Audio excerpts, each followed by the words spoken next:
Hey, everybody, welcome to More Than Meets These Guys. Ordinarily, we're a podcast covering the original Transformers animated series from three different perspectives: the lifelong fan, the lapsed and returned fan, and the clueless outsider.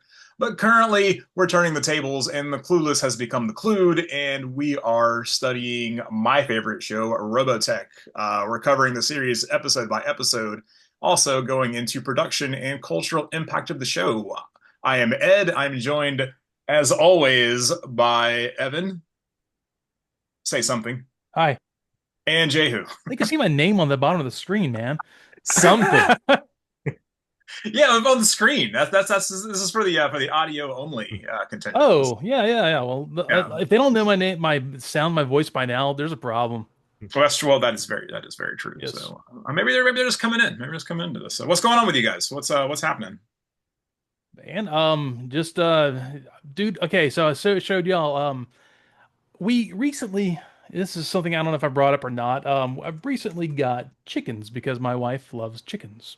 They're little dinosaurs. They're poop machines. So they're kind of adorable and they're weird murder bird looking faces and stuff. Right. And we've been trying to do things, and she's like, let's build a run for them so they can run around the yard. Like, that's great. And she's like, well, I had them before, so I want to make sure everything is like tied up really tight. There's no way predators could get in. Like, yeah, like the bobcats we have running around here during the day. But Right. regardless, so we're doing this, man. Like, my hands had not been this cut up in a long time, and it's been the whole weekend. I feel like I just worked a different job all weekend, but it's cool. And then we realized we can't lift it, so it's in the garage still.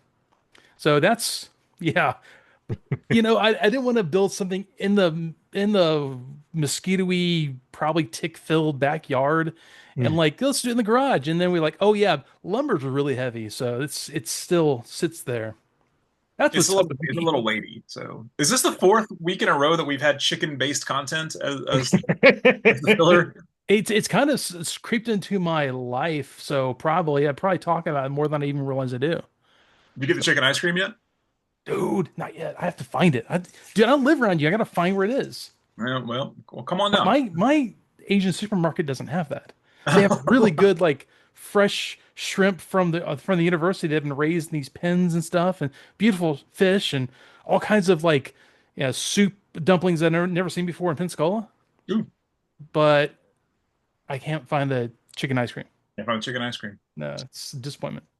I just don't leave the house enough to find chicken ice cream. I have no adventure in my heart. You were all hyped up that one time. You're like, I'm gonna go over there and get it right now, and then you just But didn't get. I didn't go right then, and then I settled back into, I'm not leaving my tomb. No, the hypeness just passed you by. It was like a Right, wave of right. hype. Well, you got to act on the hypeness, or otherwise, yeah, it'll if you don't, hit while the iron is hot, as they say. All right. Well, Yeah, your steel will not forge a blade correctly if you don't. Um, So that's the way it is. You know what? Speaking of that, though, speaking of leaving the house, first of all, have you guys, either of you ever listened to the Scott Ackerman, Adam Scott podcast that sometimes is about U2, sometimes is about REM, sometimes is about Talking Heads? I've heard yeah, clips. I haven't listened yes, to the same thing, but all the Well, way. yes. it's I pretty have good, but listened. they do this bit where in the middle of the podcast they'll switch between those podcasts and a number of other fake podcasts they have. Right, Uh, the lounge or whatever they go into. right. So I was thinking about that. We kind of have like in this podcast, like a sort of holy trilogy of podcasts now. There's like three podcasts that are all one podcast. What's the other one? The chicken Well, with. there's also Evan and Boo's like, Oh, comics right, and such right. like that. And then Yeah, there's okay. More Than Meets These Guys, which is you guys and me as special guest star, and then me finally being at the launch of a podcast, something I've never done before. Oh, that's Uh, you weren't on the original. I was not I came into Real Phonies I think about like 60 episodes in or something like that. Oh, crazy. But I've never gone back that far on that in that show and listened to yeah, the episodes. originally Ian was the third guy, and then he started being like too busy to be Oh, there okay. all the time. So I came in to fill in for him, and then Ian just went away. Um, So I have a question that reminds me real quick. Are you like the Shadow Stevens of this show? Or are you just like the special guest star who's always there? I like to think of it. Well, see, again, on the Transformers more than meets these guys, I like to think of it as Heather Locklear on Melrose Right. Place. That's better I'm comparison. always listed as special guest star, even though I'm always there.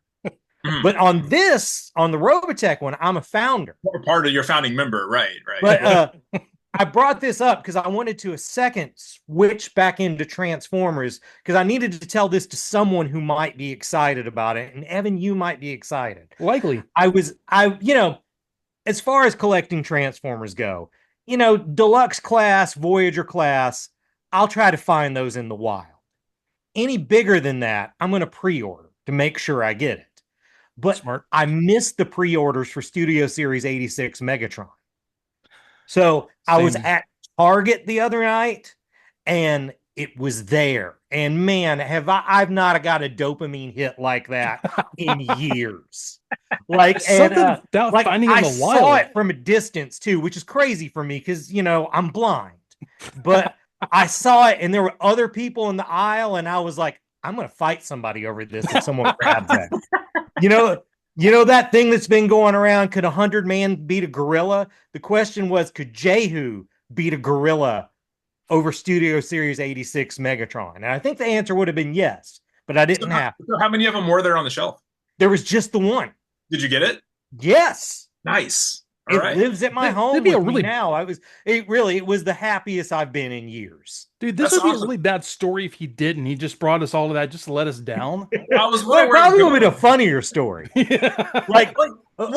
I don't really collect toys anymore outside of just buying like little things, that look cool on my desk. But just Warhammer 40K miniatures. What's up? Well, miniatures, that's different. Those are game pieces. Those are jewel objects of wonder that are used in a game. Yes. But I don't like buy toy. I don't really buy action figures toys anymore, except for again, like I like little gashapons and that kind of stuff every now and then. Anyway, friend of the show, Rob, who lives in Orlando, and he and I both collect like D&D books, like old D&D manuals. So when we find old stuff, we'll trade or whatever. But he is a massive, massive G.I. Joe fan, and he messaged me the other day, and he's like, "Hey man, what are you doing right now?" I'm like, I was like, I'm not doing anything. He's like, are you out and about? Like if you're out and about, can you go by the Target out on 9 Mile Road? I was like, what? What do you want? And he's like, there's like the Black Series or the Elite Series or whatever, the bigger guys that are out now. He's like, they have Breaker there, and he's super hard to find. He goes for like 3 times retail right now, and supposedly they have one on the shelf. And I was like, oh, so I was talking to my wife. I'm like, my buddy Rob wants me to go to Target and see if they have an action figure for him. And she was like, and she has no connection to nerd stuff at all. And she's like, that sounds awesome. You should go then try to find it for him. He would love that. And she's never even met Rob. And I was like, okay. And so I'm on the way there, and he messaged me, and he's like, hey man, like Bricklink or whatever, BrickSeek, the thing that lets you look at stores inventory. One of those is for Legos. One of those is just for stuff. But anyway, he's like, hey man, it says they're sold out, dude. I don't think they have it. So just don't go if you don't want to. I'm like, well, I'm already halfway there, and it's Target, so whatever. Right. But they had 2 of them on the shelf, and I was so excited that they had 2 of these Breaker action figures on the shelf. So I know how you feel. I nerded out about that. That was basically like a contact tie there. It really was. And what's funny about it is that he lives in Orlando, and he was like, I was like, you want me to ship this to you? And he's like, nah. He's like, nah, man. And he's like, I'll be up in a few months, so just hang on to it. So it's like under my sink. It's like wrapped up like in plastic under my sink right now. So in my bathroom. Ed, you might know this story, but my buddy Zach has a pretty great not getting an action figure story. Way back in the days of KB Toys, and they would do those 12-inch. Ed already knows what story I'm talking about. I was with him. I know they do these 12-inch Marvel figures. And Zach was really looking for Deadpool. And this was back before Deadpool ruled the earth. Deadpool was kind of a niche character at this point. And he's walking into KB, and he sees it right up there displayed in front of the counter where like the register is and stuff. And he's walking. They had a giant shape display. They had a big castle made out of those Marvel figures, those toy or whatever. I think they were Toy Biz, like the big Marvel figures. Those were cool, but they were always on clearance. They were always like $5.99. Well, I mean, that was the KB. That was their strategy. They would put clearance stuff up front to get Mhm. you in to buy the expensive stuff in the Right. back. But he's approaching the Deadpool. He's literally like reaching his hand out for it, and a little kid just runs by and grabs it, and like looks around at him and goes, "Oh Oh, snap!" snap! I know. And I then, was with him when that happened. you were with him? I was with him when that Oh, happened. that's Yes. And awesome. this kid was probably 11 years old, and he was, dude, he was as wide as he was tall. And Zach and Zach just went, God damn. And this kid goes, "What were you looking for?" And he's like, Zach was so deadpan, like, "What's in your hand?" And the kid goes, "Oh, Deadpool." So so I don't know if you know this part of the story, but we followed that kid around the mall for like an hour. And Zach was like, That's "Hey that's a man, problem. do you want to sell that? You want to sell that Deadpool?" And he's like, "I'll give you $10 for it." And the kid's like, "Well, I paid 7 for it." And so Zach ended up giving him like $20 for that for the figure.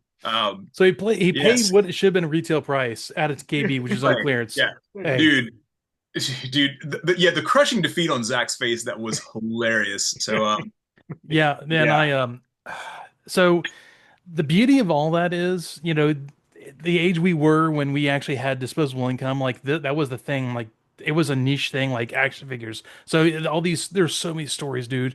You get to the point, it's bad when you get to the point where the people at the KB and the Toys R Us and the Walmart before it was a Supercenter on Davis Highway, they started to recognize you. Like, here's that guy again. Come on, let's see what we got Right. over there for you.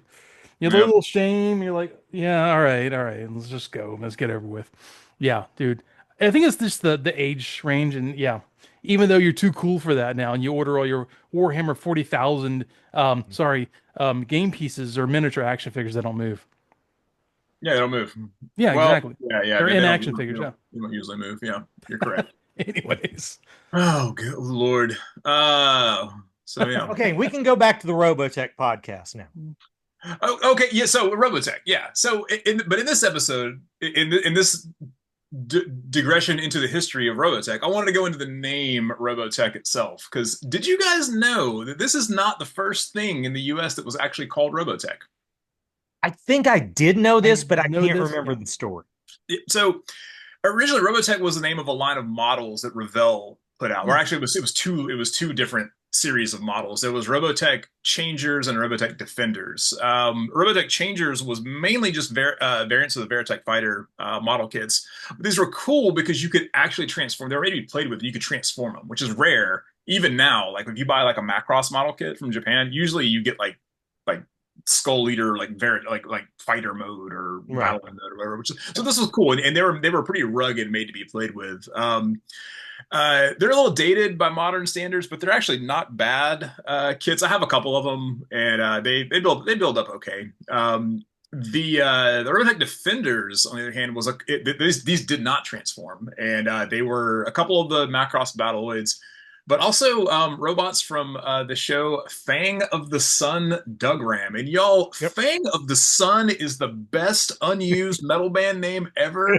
Like this show just generates the best metal band names, and I am all in for somebody being called Fang of the Sun. I might just have to do it myself. Give us a shout out if you do That is a there. great name. It's fantastic. I honestly think I have never been moved to have children, mostly because I believe any child I would have would probably see Mad Max 2 times. And I don't think any child of mine would be cut out for surviving in those times. Right. But man, maybe if I had a kid and named it Fang of the Sun, Yeah. it would be a boy named Sue situation. It would just have to be the hardest kid on the face of the earth. Right. Yeah. Dude, yeah, So- we already know a dude named Blade. We do know a kid Blade named Handler. actually, we knew two people named. I know two people named Blade, but yeah, I was going to touch on real quick. That's actually my first introduction to Mosquito.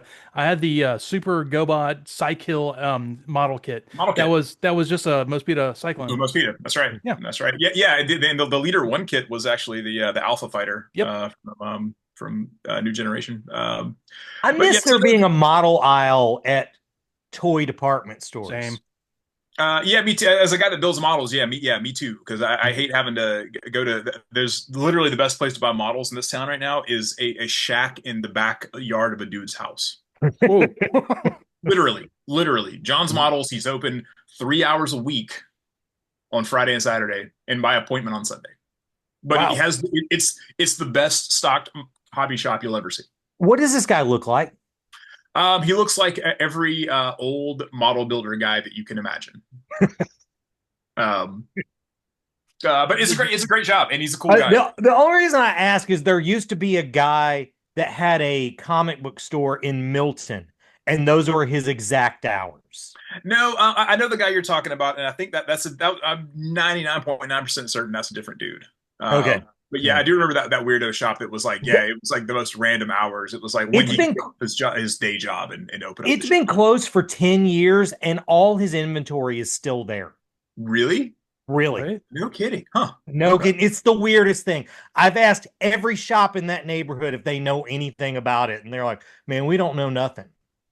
I mean, somebody's got to be paying the rent on it, though. Like, that's my thing. He's paying the rent. There's a number to call for emergencies, but I don't know. I don't have the bravery. I don't have the intestinal fortitude to call that number and say, "Hey, what's going on with your comics?" Yeah, there's an emergency. They might be leaking in there, man. You gotta save those comics. Don't dox the guy I haven't broken into, but where's it at? I mean, it's not hard to find. It's on like Main Street in Milton, like right as you're going over the bridge to go to East Milton. Oh, I know what you're talking about. Yeah, if you turn left, it's right there. Right by the whatchamacallit pizza, the Boomerang Pizza, which is delightful. Oh, it is there. I know exactly what you're talking about, and I was wondering why it's never open. Okay.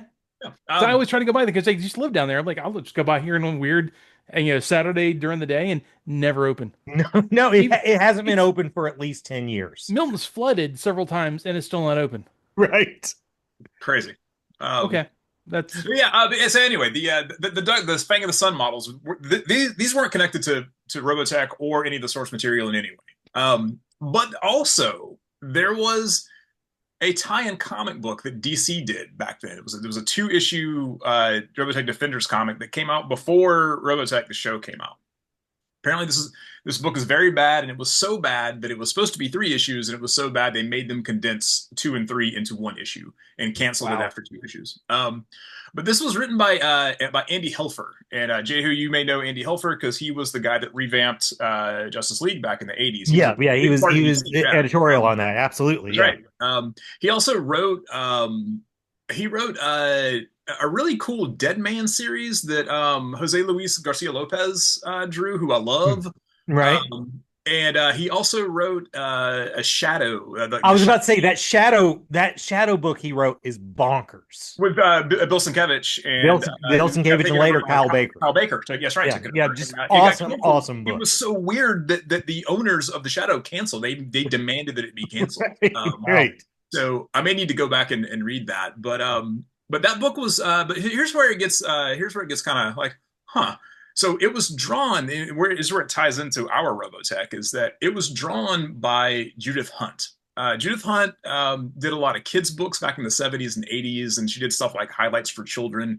Okay. Just some other comics stuff here and there too. But she got into comics because she was married to Chuck Dixon. The writer Chuck Dixon, who wrote the Transformers Heart of Steel comic. And they co-created the character Evangeline. Not Evangeline, the Rob Liefeld book, but Evangeline, like the Matthew Sweet song. Who was like this, like yet again we mentioned Matthew Sweet. Anyway, it was a Kamiko book, right?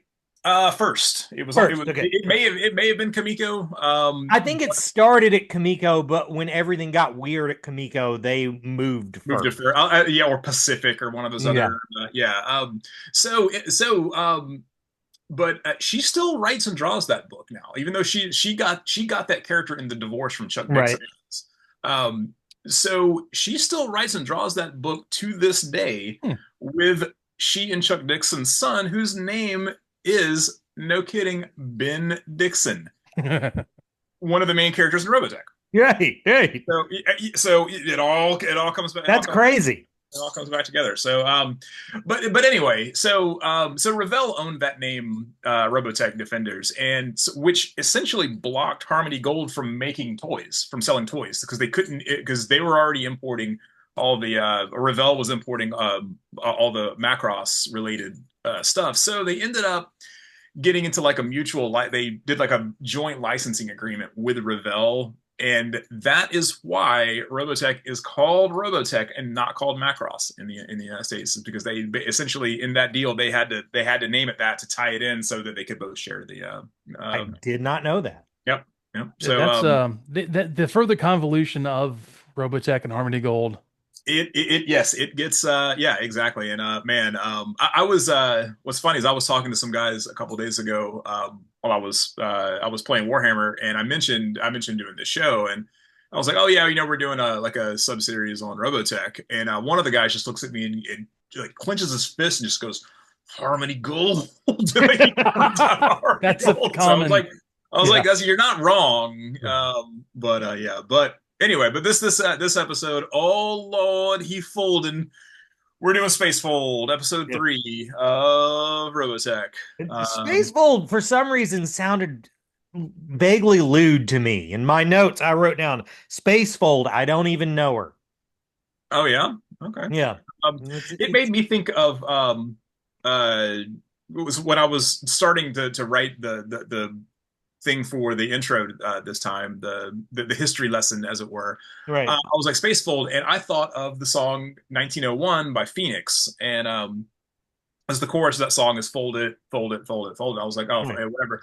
But that made me think that I hate that band. I love that song, but I hate that band because they played here. They played at the Handlebar years ago, and when they played, my girlfriend at the time and I got into a fight, and she went to see them without me and made out with the bass player. And I didn't find out until like she forgot to make her live journal entry private, man,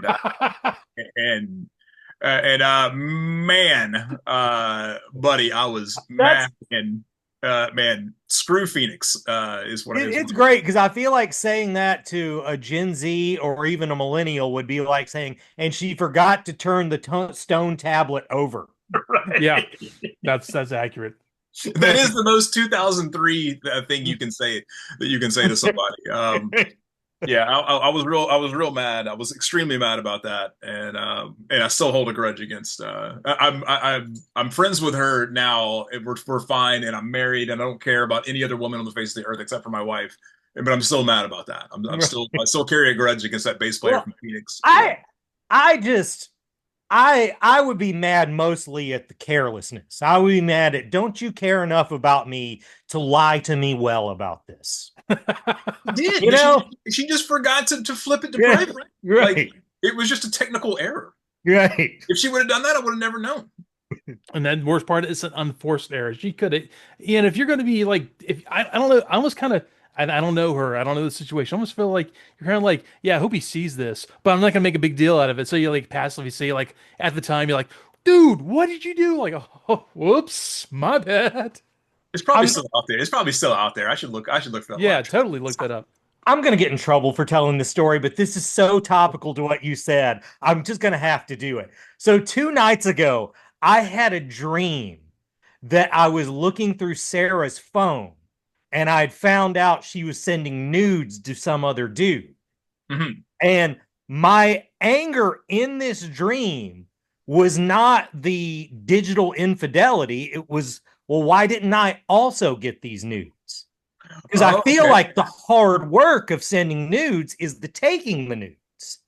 At that point, anybody who you think deserves the nudes should get a copy of the nudes. So that was essentially saying, I didn't deserve the nudes. That's a legitimate gripe.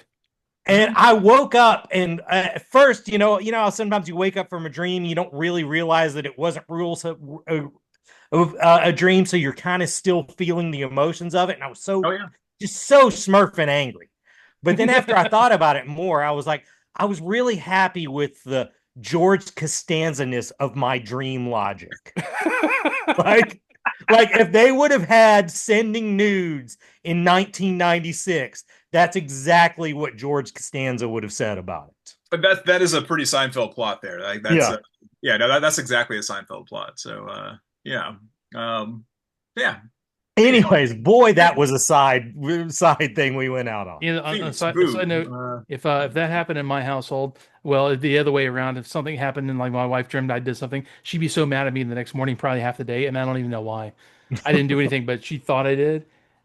Yeah, Right. Well, that's I actually mean, sometimes your brain can't help that. The like chemicals in the association are in there, and you're like, I'm angry at you, even Man, though I know you, the human person, did not do this thing I'm angry about. but you're still yeah. mad. You're still angry about stuff. Right. You're Yeah, still mad and you're still associating it with that person. yeah. Don't Well, talk to but me. then you get mad Why? at yourself because you're mad for no reason, for a stupid reason. And you're like, no, Right. you're just Right. dumb, and then you're mad at yourself being dumb. But hey, Robotech, hey, Yes, yes. this intro once again. I was gonna skip it this time, but I'm like, I can't because it's so it is because it rules. Yeah, it absolutely rules. And I It's a great agree. it's a great intro. There's no argument for skipping it ever. Yeah, no, it's so good. It's like you don't skip the Stranger Things intro because the theme song rules, but Right. you don't skip this because it's the best montage of all time. So Right. You know the voice of the narrator. I every time I hear his voice and that da da da that music, I know immediately it's Robotech without even seeing it. His voice Right. plus the da da da music every single time.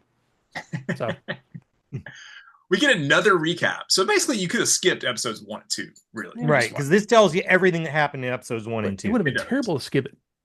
It would have been terrible to skip, especially Yeah. episode 2. But Well, yeah, you because you get know what? They didn't recap the plot about the bricked robot and the neighbors being angry about it, which which is was which still was the best thing so which we far. loved, yeah, Yeah. which ruled. But what we do get another clip of that one shot with from like when Minmay's falling down and the battle pod's going to step on her, which is Right. like one of the coolest shots in all of Robotech. So that was cool. So I gotta bump this up a little bit. And but Lisa finally gets Roy to come clean that Rick is a civilian, and man, she cannot accept this. She's so mad. She is melting She like down. gets the vapor. She's like faint from it. Whereas I don't know which one it is, but someone else on the bridge was just like immediately turned on by it. They were like, a civilian, eh? Like they were into it. Like that was her kink. Yeah.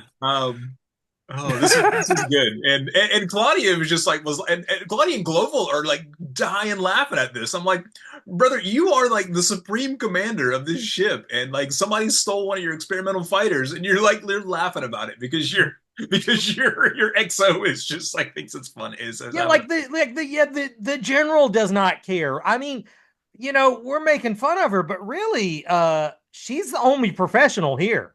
She's right. That's the thing is she's Right. right, and Dude, everybody else. they just had their anti-gravity pods fly out of the ship. They just had like half the macro city destroyed by the civilian. I mean, there's so much bad going on there. Like, dude, whatever. Okay, cool, he's a civilian. Let's just move on. Right. She's like, Right. no, this one thing I'm mad.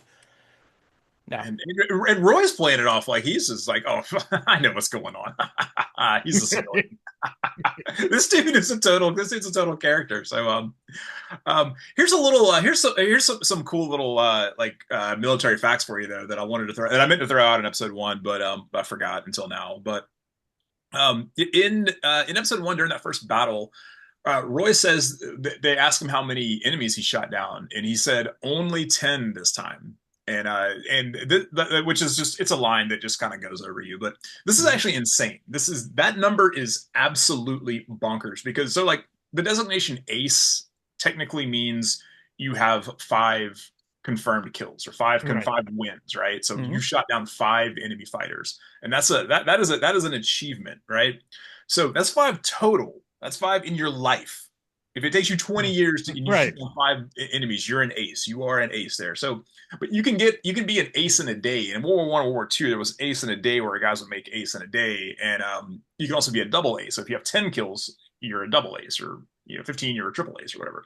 So Roy got double ace in a day, and that's nuts because that's some like Red Baron level nonsense. Right. That's Eddie Rickenbacker stuff. This is dudes in biplanes did that kind of stuff. But I mean, they're sending out like a million missiles at one time. You're gonna hit 10. yeah, well, yeah, but all well, yes and no. But so So there has never been in the jet age, there has never been a double ace in a day. And so do you want to guess what the total number of wins for the top scoring jet ace of all time is? The total number of kills that the best jet ace of all time has. 23. So I'm going with Price is Right rules. I'm going to go one lower, 22. 22. So it's Giora Epstein from Israel. He has 17 kills. 17. That's the best record of all time for a jet fighter. So for an F-14 though, the which is essentially actually to win at Price is Right, I should have said $1. You should have said one kill, right? I should have said $1. I didn't play Price is Right at all. But go ahead. So the F-14, which is basically what the Veritech fighter is based on, how many aces do you think exist as F-14 pilots?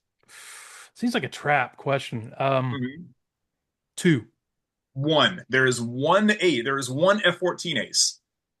Do you know how you know what it So is? I could have played Price is Right then and got the accurate answer. That would have been the first time that ever happened in history. Right, exactly. Got it exactly. We got a double prize for that. Yeah. So Jalil Zandi from Iran, he has 11 confirmed kills. Man. 11. Yeah. So jet age aces are insanely rare. So the fact that Roy had 10 and he was double ace in a day is amazingly cool. So there's your military history lesson for the day. I've been spending a lot of time at the Naval Aviation Museum lately, so I've been very much delving into these things. Good job. Further on. So we get a really cool battle with some random Veritechs and battle pods around where Rick was crashed. Right. It was really cool. But poor Rick tries to get away. He wants to get away from this because remember in the last episode that they killed Zentradi, and he tries to get away, but this dead giant has his ankle grabbed and he can't get away. He trips and falls down. He's trapped by a dead man here. Some horror movie business going on. And Roy laughs at him. Yeah, Roy laughs at him. Even he was the one that killed him. He was the one that killed that Zentradi. Well, what I really want to know from this, though, is what happened to Stone Cold Roy Fokker? Because he, last episode, he was just shooting dudes in the back. But in this one, instead of just breaking off that giant's arm or blowing it off, it's like, oh, I'm just going to take the cockpit.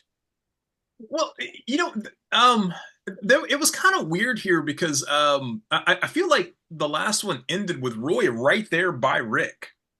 And then he was gone. You remember they were together, but he had said he was departing. Oh, he did say he was okay. Yeah. Well, good. I'm glad you remember because I thought the timing was like way off here. He came in, he shot the dude in the back, and then he just flew back. He came back. Because remember that I think that was the context in which they had the exchange of, oh, maybe I'm going to take your child girlfriend from you. Right, he flew off. That's right. And then Rick had the whole nervous breakdown thing where he went catatonic. He couldn't fly. Right. That's right. So Roy like takes the nose cone off of Rick's fighter and like carries like a little football. He got like a little football. Yeah. And which is a cool little feature of Veritech that we never ever see again in this series. Spoiler alert. That was cool. He attaches to the bottom of his arm like the cannon. And the beauty of this is during this entire scene before he makes it back to the SDF-1, it changes into his cannon every so often, depending on the frame. And like looking like it's gone, it's back. And this is the episode where the animation definitely starts to drop off because they really front loaded those first 2 episodes. And this is one where I was like, there's a couple times where I'm like, this is not so like, especially like that and the scenes of the SDF-1 flying around where it was clearly just a static cell of them like pulling it closer to the camera. Take the picture. Yeah. So they're going back to they're going to the SDF-1 and Roy tells Minmay that after the war is over, I will take you back to Macross Island. I'll take you back in a few years. I'll take you back to Macross Island. Does Rick think it's like the 3-hour war or something? I mean, that's just And you never know how long the war. It's just that wording, like, hey, as soon as this battle's over, I'll take you back home or whatever. But the war, I'll take Yeah, you the back. war. The war A is over. war entails more than one battle. Right, exactly. Yeah. Like, what if this happened during like the taking of like Paris in World War II, and you're Right. like, oh, sorry, I'll take you back to England when the war is over. And you're like, well, that's like it's like 6 more years. So I gotta sit here in occupied Paris for hang out six in my years. cockpit with me while I do that. Also, Right. again, I love that he entrusted Rick with a giant killing machine. But once they get back on the ship, he was like, "Hey, don't wander around. Yeah, this is top You secret. know, The thing you had was also you're the gonna get lost." Oh, And oh, you also, I could just take you with you on my thing to go talk to everybody else, but I'm not going to do that because you're not military. You can fly around the plane, but you can't ride on the golf cart with me. No, I can't. Well, before that, there's a funny part where they're talking to the bridge over Right. the comms or whatever, and Rick calls Lisa that old sourpuss. So who's that old sourpuss? And man, they she all freaks out die. again. Poor Lisa has a rough time in this episode. Uh, The whole bridge crew just starts laughing so bad, and she's like, "Boo, boo, boo." that I old think sour. Roy makes mention of it too. Yeah, he But does. Yeah. No, it catches on immediately. he gets slick though. He's all like, "Hey man, if you think she's a sourpuss, you're not mature." Like I'm like, oh, he's trying to get with Claudia and with Lisa here. Of course, it's And Roy, man. dude, Roy is yeah, dude. Yeah. Uh, so this is trying to do like another massive laser bombardment, which is cool. But like you said, Roy just dumps these kids in like some random hold in the SDF-1. Like, where is this? And he somehow in the middle of a battle got the maintenance crew to fix up Rick's little fan jet, his little stuff plane. It's all Hey. fixed up and there for him. Yeah, it's just in this random place. Yeah, this it's almost like someone forgot and left it in the closet somewhere. It's not in a hangar. It's just in like No. some giant room. Yeah. Like how are you gonna get it out of there? Where are you gonna go? Like I feel like it was like the equivalent of like a broom closet. Like, Yeah, totally. And there's really not much else there for them. They've got to like find their way out now because they're not going to stay there. Obviously, the hero of the show is not going to just hang out in the closet in this giant experimental top secret ship. right. So then we have the next plot point. well, but yeah, he tells them like yeah, you guys have to stay here because this is all the secret stuff's going on. And I'm like, you're in the middle of the most classified like secret thing of all time, like an alien spaceship. And you here just stay in this part of the alien spaceship. No, Right. and I know we've already unveiled our top secret fighter to you, but there might be some other stuff here. You're not allowed to see some You've other already stuff. flown it. I mean, but Right. don't do more. Yeah. Trust you here, but Oh my God. Um, yeah. The Zentradi just blow up everything around the SDF-1's in space at this point, but they blow up everything around the SDF-1. These poor other spaceships, they're nothing. They're toast. Oh, well, let's be honest. There's they didn't. Well, we already know they didn't plan for this war to happen. Now they were. It feels like almost they were developing weapons. They were developing like the fighters first, like the battle platforms or whatever in space. They were just like hunks of metal that had these tiny little ships on it. I mean, really, Right. they didn't know what they're gonna face. Even though they seem to have taken into account that they're gonna be giant people coming because they had this giant battle fortress that they downscaled to people size. So you would think they would have thought about all this stuff. well, I mean, it kind of makes sense because, like, okay, the SDF-1 it like is alien technology, so it's Yeah. like you can't retrofit everything in that to be like human size. So there's stuff in there this giant size, but like the stuff that they build from scratch Mhm. using that technology, it's like, well, yeah, just build that to human scale. So Yeah, that kind of makes sense because they're basically like orbital defense things that they launch fighters off of those little platforms, which And is yeah, they're really cool. Honestly, I've nothing against them at all. They're just not really equipped for this kind of stuff. That's no, happening. no. Um, There's a really cool scene where they're on the bridge and Captain Gloval is like, wow, he's like talking about all the stuff he's telling everybody to get ready for the space fold, but like the perspective is like low. It's like from his knee, and he's got his hand out. It's like he's like the cover of like it's like the cover of Limp Bizkit's $3 bill show. Like it's like a graffiti rapper guy with that. Right. Oh, it's cool perspective though. I love it. It was cool. It was cool, but it just made me think of a rapper. It made me think Oh, of like, yeah, like it totally did. But it looked so cool. It looked like that's just like it's this epic kind of pose. But yeah, now you think of that, that is totally ruined for me. So thanks. yeah, exactly. Yeah. Yeah, I was loving it until The captain gets his mojo back in this scene, though. Oh, yeah. You know, like he's been kind of a pushover for the first 2 episodes. In this one, he was like, "No, I'm gonna fold space, and if you don't like that, I'll slap you in the mouth." We got a lot of back talk. Yeah. Like, we can't do the space fold. We can't do that. We can't do that. And like he's just like Claudia tries to talk him out of it. Lisa tries to talk him out of it, and he's just like I am the captain of this ship. Like I am Yeah. like Yeah, he's literally like back of my hand. It's a lot of figure it out kind of energy going on. So. Yeah, man. He's like if I was him, I would start smoking the pipe at that point too, because like don't tell me not to smoke a pipe on the bridge. This is my bridge. I'm gonna smoke a pipe, wear a coat, wear a hat. Yeah.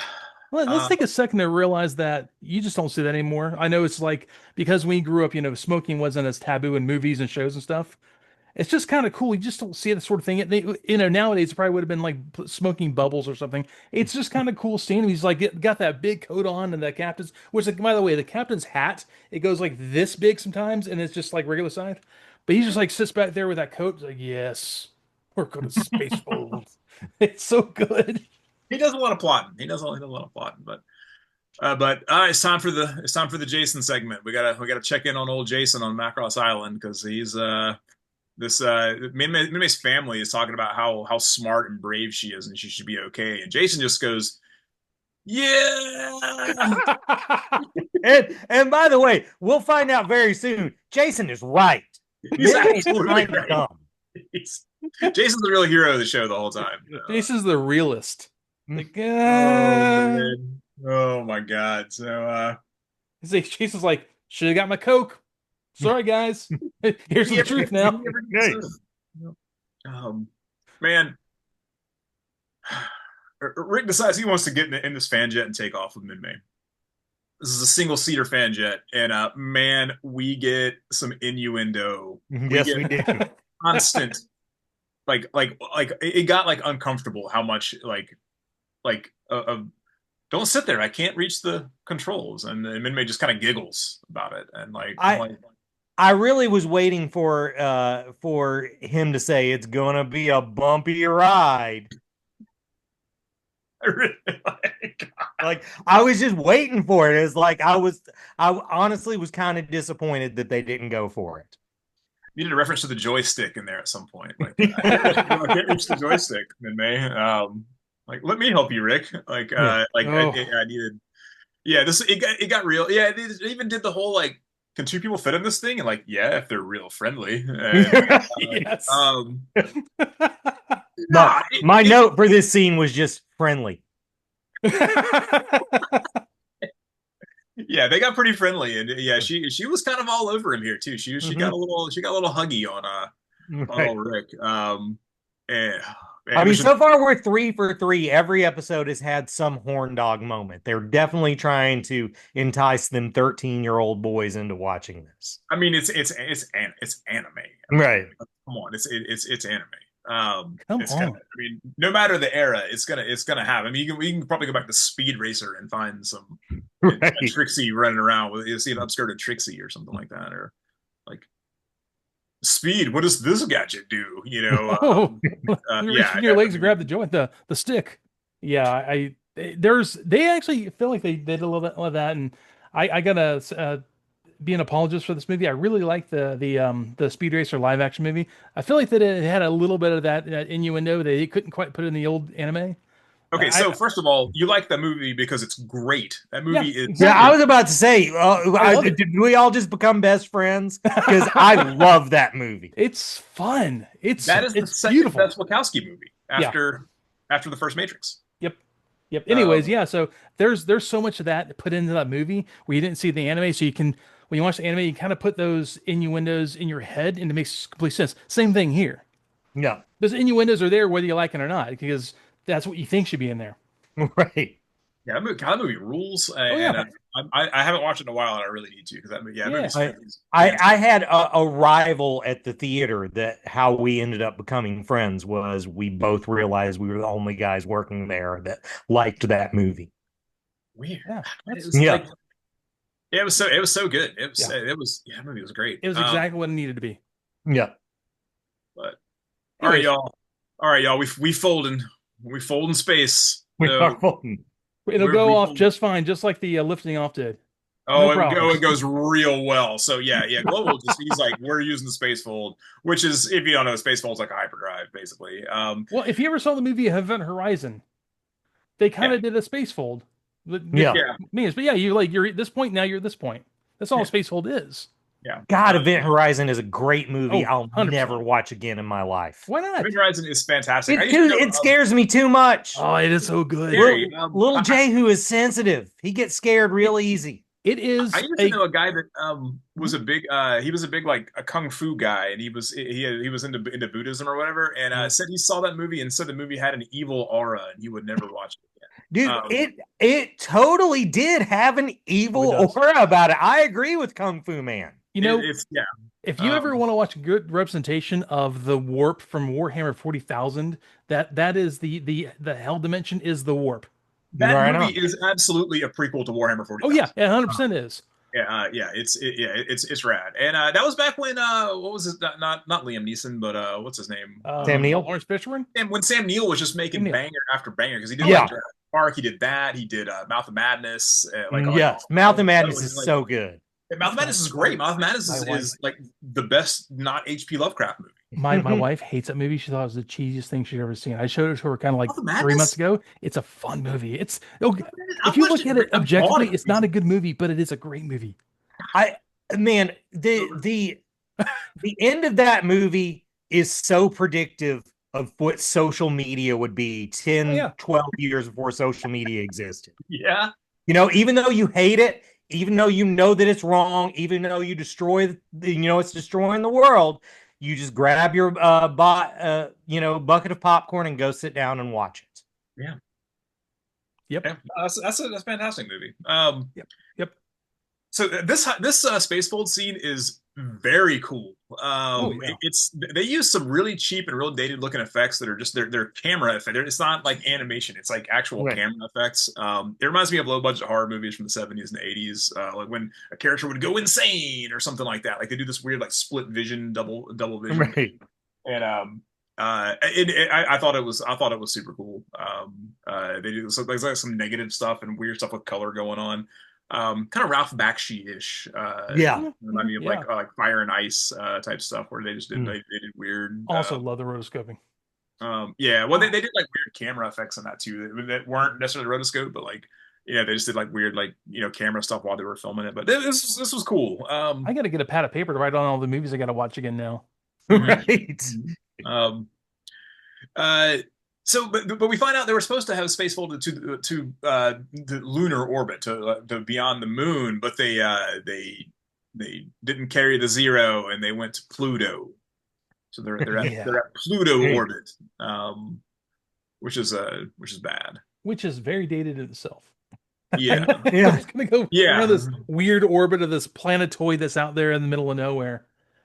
At the time, And it then the was like captain cool. gets a call on a cool space phone. That's a great looking space phone. that was a cool space phone. Yeah. So and in the process, they also they space folded all of Macross Island, a chunk of the ocean, a bunch of air, Right. and all this stuff with them because apparently when you space fold it just takes a bubble with you, and they were too close to the ground, which just made I this think body lose their minds. I think they did make a point of saying that the shelters were airtight in the earlier part of the episode. Yes. Oh yeah, they did, and yes, and I appreciated that, but it was the fact that the Zentradi were like, you can't space fold that close to a planet. They were like, Britai was losing his mind over this. Like He knows do he does that. want it. So is all like dimensional travel and space time travel? Is it all a globe? Think of the Terminator. Terminator, you show up, it's like a carved out perfect globe. So they did the same thing. Yeah, Yeah. yeah, no, yeah. I can say that's cool. So there's a so, Rick and Min may like fly out of the SDF-1 while this is going on, and so they fly out into space, and the whole ship freezes. So there's just ice everywhere, and there's like the silliest exchange here where like Rick like wipes the frost off of the glass, and Min May goes, "Oh, Rick, isn't it romantic?" And he just goes, "Yes, it is." Well, what I love is when she's like, "Can we go outside?" And I was like, "Does this bee not know about space? They're in space." That's what I was talking about when I'm like, "This chick's not too smart. She just wants to go outside in space." Man, look, man. I mean, she's basically just like Kesha, really. She's like a child version Oh of my Kesha. God, she is. Well, would you trust Kesha to know about? Well, actually, that's a bad thing because Kesha's actually apparently pretty smart. Would you would you expect like 15-year-old Taylor Swift to be smart about space? I'm not a Swiftie. I don't follow her. Maybe. See, What I don't what know. I about think she might be an evil genius, she but might Christina Aguilera when she was Oh, 15? no, okay, not at all. Nope. Christine. Well, definitely Britney Spears. Britney Spears at 15 would not would have wanted to walk outside in space. Well, Britney Spears would have just pulled the emergency release on the can Right. immediately Let's go outside. and tried to dance Right. ice or something like that. That would have been nuts. I love how we had to progressively go down people who we think would be dumb enough to do this. That's the We found her. highlight We of the found her. episode so far. I'd say we found her. It's funny when you said Taylor Swift and smart. My immediate thing was to say, yeah, Taylor Swift was smart, but I was talking about wrestling because she was Jeff Jarrett's babysitter. Oh, that's right. Did you know that? Yeah, she was Jeff Jarrett's kid's babysitter. That's So right. she was Yeah, smart to the business. Yeah, Maybe not she was smart to to the business. space. Yeah, you're correct. I told that's one of those things that like I read like a big article on that. And I was like, great, that is amazing. And then I completely forgot about it, and I would have never remembered that or thought about it again until you just. That's how I mostly live my life. I learn things and then I forget them, and then I'm like, oh yeah, you're telling me that thing I already knew.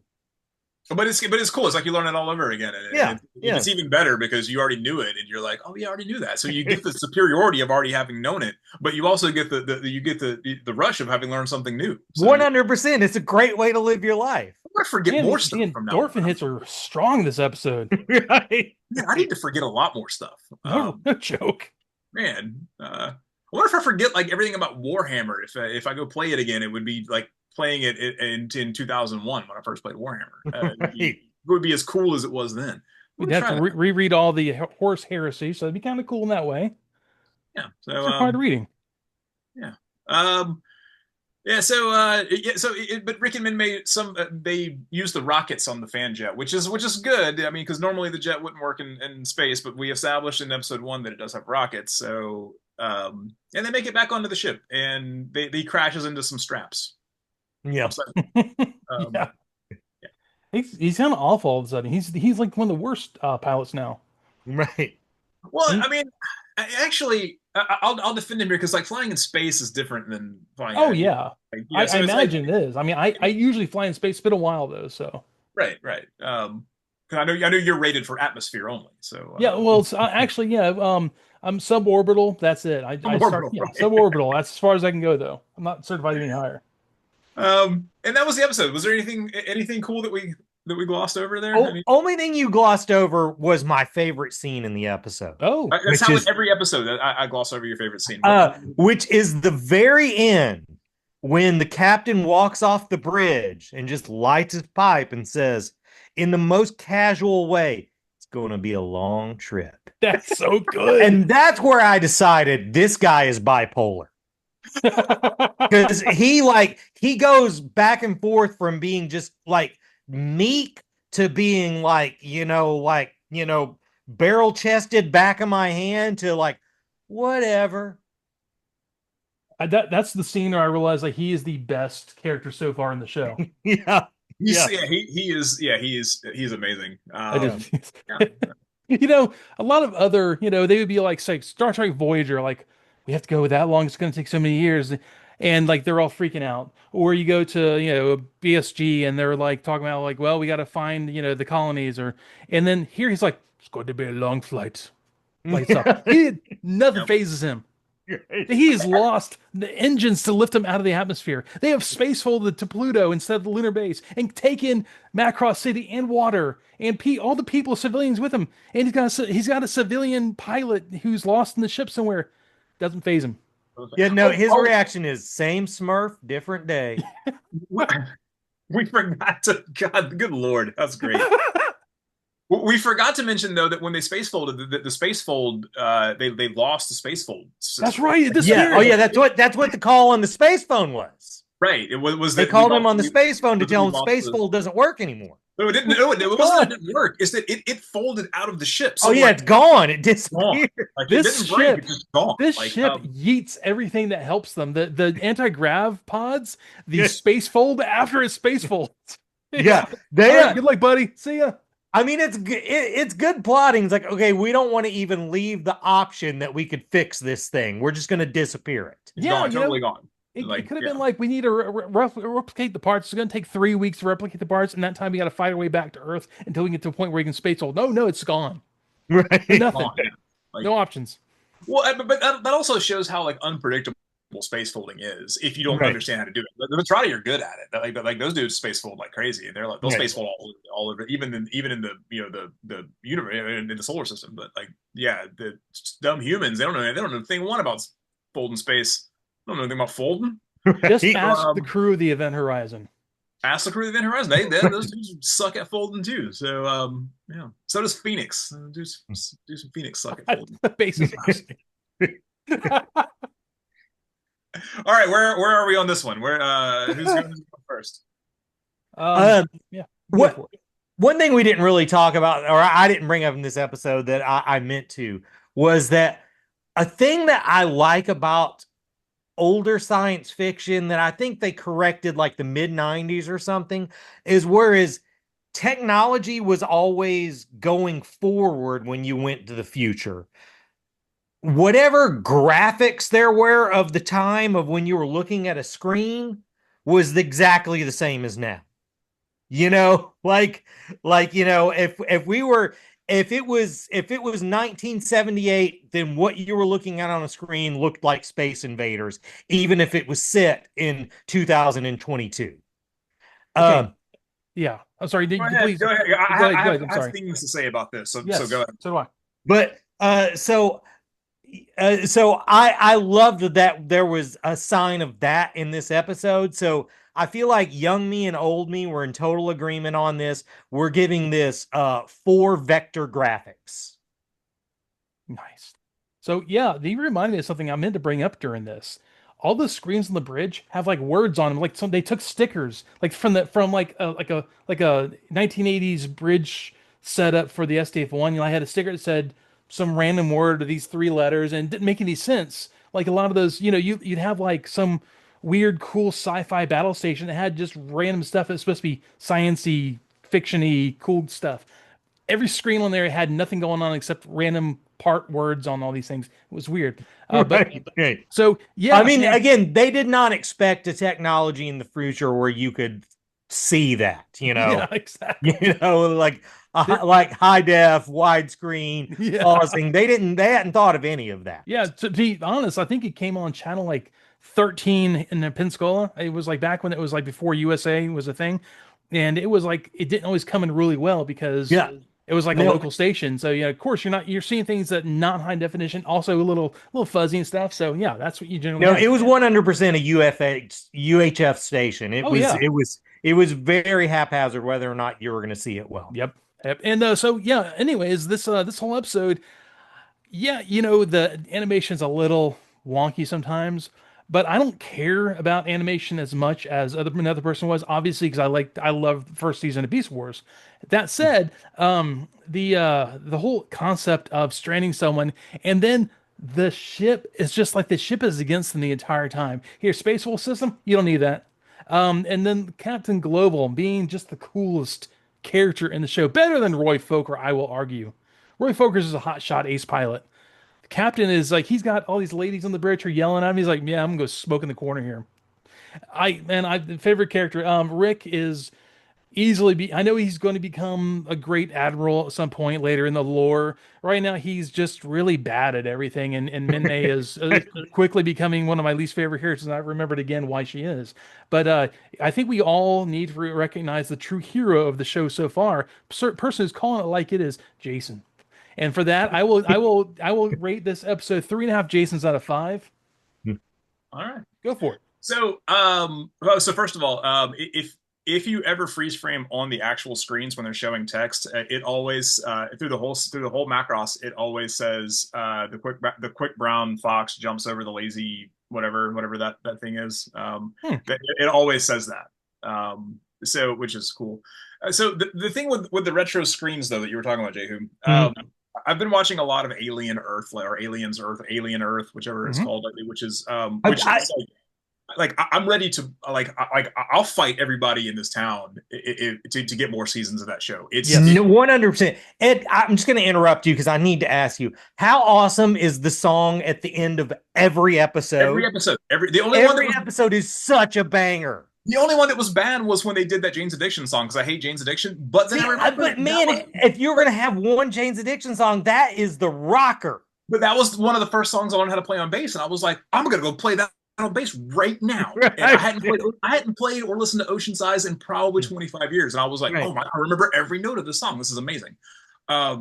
So but in the Aliens lore, they've kind of, not in words, but they've established that like old CRT screens with green text, they exist side by side with like holographic displays and like iPad looking stuff. But basically, screens that look like they're from Alien, like they're from a TRS-80, those are for the poors. Right. And nice and modern things that look like they're current now are for the rich people.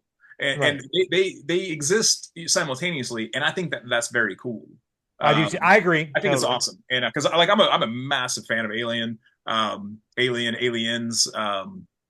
I think that show is right as of right now. As of me watching last week's episode, I think it's the third best entry into the Alien universe. Period. 100% agree. And I'm gonna, if you don't mind, I'm gonna like kind of caution you there. I haven't seen the last 2 episodes because my dear wife hasn't been ready to watch them, and I know if I watch them without her, I will be eviscerated in the night. So if we keep it there because I haven't seen those 2. Oh, yeah, no, I wasn't. We won't spoil nothing, but you need to catch up on it because awesome. I want to. Dude. And I am the king of running behind on shows. I watch this thing every time it drops. Yeah, same. That and Platonic I watched are like minute 1 drops for me. But yeah, no, I love Alien Earth. I think it's great, and it just solidifies that Alien Resurrection is the worst of the Alien movies. Still the worst of the Alien movies. That said, so Spacefold, this episode's very good. I feel like it's because it's like, Evan, you were saying that this forms kind of like the opening trilogy of episodes of setting the scene or whatever. Yeah. And I almost feel like this one's kind of a come down from the last episode because we got a lot of action in the last episode, and in this one we get like that one little battle in the city, and then like a little tiny skirmish, and that's basically about it. But the story really, really starts to unfold here. So from like an adult perspective, I think it's pretty amazing. I don't, and the animation drops off a little bit, but I still think it's very good. And I'm ready to watch the next episode, even though I know that episode 4 is the bad episode, and I'm not excited about that one, but I'm excited to see more Robotech. I was really into it. So I'm going to have a unified score this time of kid brain and adult brain. I'm going to have to give it 4 fat kids sniping Zach's Deadpool figure out of 5. I'm gonna message Zach immediately after this and tell him that we told that story. I gotta now. I'm really curious about why the next episode's so bad, so I can't wait. Yeah. Did they fall? I'm happy to have a bad episode because so far I'm starting to feel like I'm going to be a mark in this since I've given every episode a good rating. Right. All right, so this is going to be the what is it, Arise Atlantis, or Atlantis Arise of season 2 of Transformers. So I'm good with that. They're gonna turn Merman or Sea Spray into a boy, and then they're all gonna save the universe and find the space folding machine. So I cannot wait. It apparently says something about lobsters, right? Tuna. Did you say something about lobsters last week? The lobster episode? Tuna. Oh, okay. Tuna. Tuna. Yeah, it's tuna. I thought you were saying Uno. I was like, are they going to play Uno on this? I mean, that's how exciting they are. That would be better than what we get. I mean, I was like, is that another reason why the rights of this are so wonky? Is because Uno makes an appearance in it? Uno is very popular in amongst fictional militaries in the 80s Japan. Rick, I Uno reversed you. I love Roy now. That's complete min-may. So I can't wait for that. It's gonna be fantastic. Oh man, yeah, it's gonna for the real soap opera to kick in here. So yes, this was a blast, just the sound of your defeat in your voice already just makes it worthwhile. It's like I've said before. Every time in the last few years that I've tried to watch Robotech, I've been like, I'm gonna watch all of it. I get to this next episode, and that's where either I just check out, I'm like, this is terrible, I don't like this at all, or I'm like, I'm just not watching it. And so do we have any inklings yet whether episode 4 of this is our next episode, or if Transformers the movie is our next episode? About to pull it and just say we're gonna do that, but I haven't got any inkling yet. I'm a little irritated by that. I was thinking about that yesterday, so we'll discuss that offline. So okay, exactly. Okay, that's coming, guys. All right, it's awesome to talk to y'all later. Have a great week. I have nothing to end this with except for it's going to be a long trip home.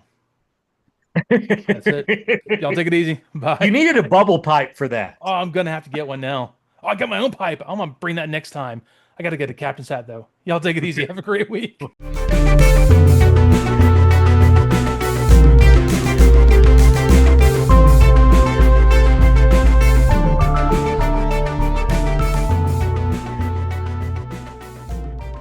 More Than Meets These Guys, a Transformers podcast, is performed by Evan Johns, Boo of the ExcellentUnderground.com, and Ed Strickland. Research is done by Evan Johns, Boo of the ExcellentUnderground.com, and Ed Strickland. Special thanks to Hasbro, Marvel, Skybound, and the occasional extra property, which we will name at whatever time is appropriate for that episode. And without all of you, this is really not even possible. So thanks for being here, and thanks for checking us out every week. Goodbye.